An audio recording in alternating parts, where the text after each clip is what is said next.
For more now, let's bring in the Foundation for Defense of Democracy's Executive Director and former Treasury Department terrorism finance analyst, Jonathan Schanzer. Jonathan, thanks for joining us. My pleasure. So September 3rd, that's next week. That's the 50 days that President Trump said that this would have to have some sort of result here when it came to Russia-Ukraine. What do you think that means?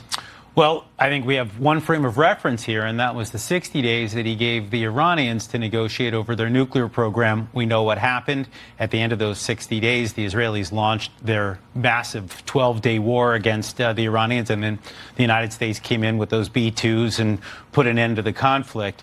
The question is, look, I don't expect the president to be coordinating closely with Zelensky in the same way that he did with Netanyahu, but I do get a sense that this is a president who likes to back up his words with deeds. He likes there to be meaning when he sets deadlines like this. So I'm very curious to see what happens next.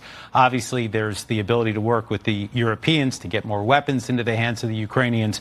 We've got oil and sanctions, the economic weapons available to the president. So I think he's got options here. The question is, how many of them is he going to use? How tough will that response be? After Alaska, do you think the president and the administration have pretty much written off any chance that there are serious negotiations to be had with Vladimir Putin? I definitely get the sense that folks are souring, and I think for good reason. I mean, it does not look like Vladimir Putin is serious, and you get a sense from administration officials that frustration is building. The president wants to end this conflict.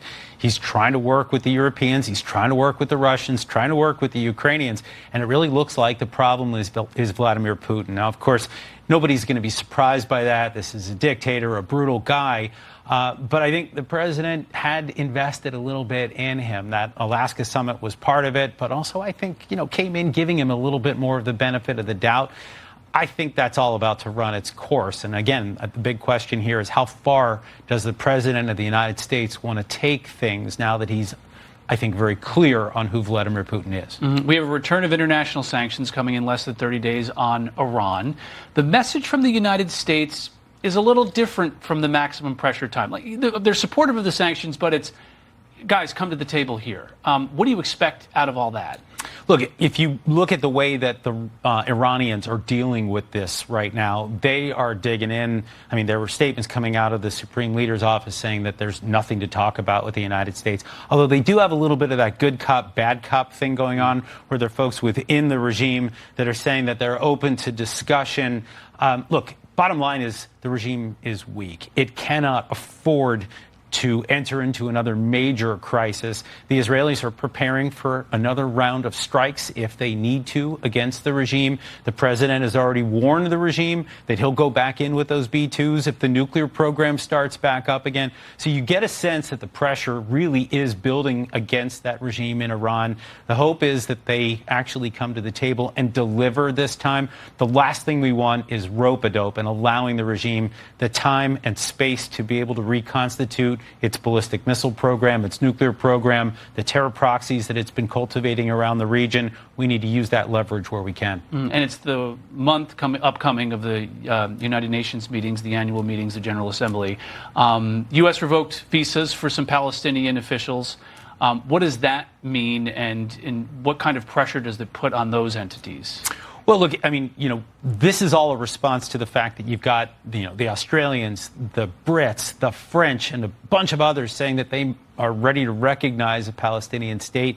This is obviously incredibly premature. The Palestinians are barely able to control the West Bank, let alone the Gaza Strip.